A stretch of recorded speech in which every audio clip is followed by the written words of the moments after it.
En Côte d'Ivoire, Alassane Dramane Ouattara s'enfonce dans la violence. Il recommence à encercler les résidences des leaders de l'opposition. Il recommence à faire traquer les militants, les cadres de l'opposition. Il recommence à faire agresser les manifestants qui exigent la fin de sa forfaiture à la tête de la République de Côte d'Ivoire. Alassane Ouattara croit en la toute-puissance de la violence. Mais je voudrais dire ce soir aux Ivoiriennes et aux Ivoiriens que de manière incontestable, cette toute-puissance de la violence que revendique Alassane Dramane Ouattara atteint sa limite en cette année 2025, pour les raisons suivantes.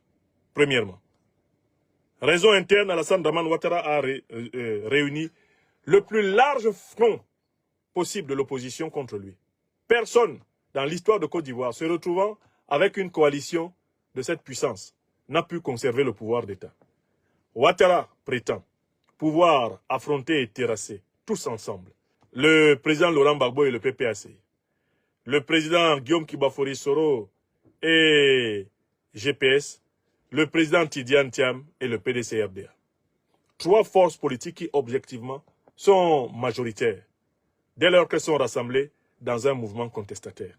Deuxièmement, Alassane Ouattara n'a plus de bastion à partir duquel il peut penser être en sécurité pour agresser les Ivoiriens.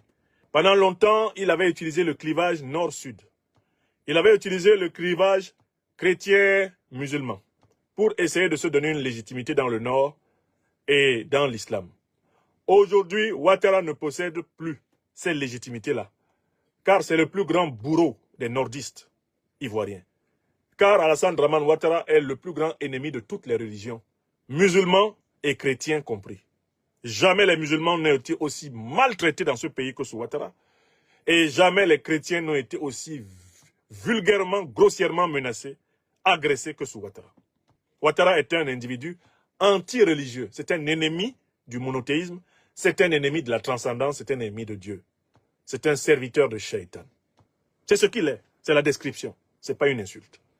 Alassane Ouattara ne peut pas remporter la bataille de la violence cette fois-ci, parce qu'en cette année 2025, il n'a plus de base arrière en Afrique de l'Ouest. Dans sa lutte de conquête du pouvoir des années 90 et 2000, Ouattara pouvait s'adosser sur le Mali pour agir en Côte d'Ivoire. Et pouvait s'adosser sur le Sénégal pour agir en Côte d'Ivoire. La Guinée pour agir en Côte d'Ivoire. Ouattara pouvait s'adosser sur le Burkina Faso, son pays natal, pour agir en Côte d'Ivoire. Lorsque le président Blaise Compaoré était à la tête du Burkina Faso. Ouattara pouvait s'appuyer sur le Ghana pour agir en Côte d'Ivoire.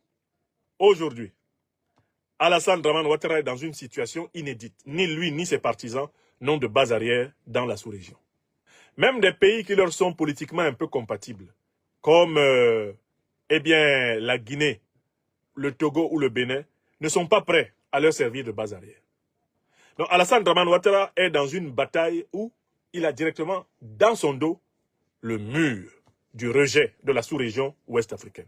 Voilà pourquoi cette affaire de violence-là, Alassane Ouattara va y mordre la poussière. Mais j'ajoute une autre raison pour laquelle Alassane Ouattara est en très mauvaise posture. C'est que le parrain d'Alassane Dramane Ouattara, dans toutes ses menées politiques dans la sous-région ouest-africaine, le parrain suprême a toujours été le néocolonialisme français. Or, le néocolonialisme français est affaibli, non pas seulement dans la sous-région africaine, mais il est affaibli sur le plan géopolitique et géostratégique. Il est affaibli par une crise politique interne aiguë. La France n'a jamais été aussi faible en ce XXIe siècle qu'elle ne l'est maintenant. Donc, Ouattara sait, et Mohamed Bazoum peut le lui expliquer,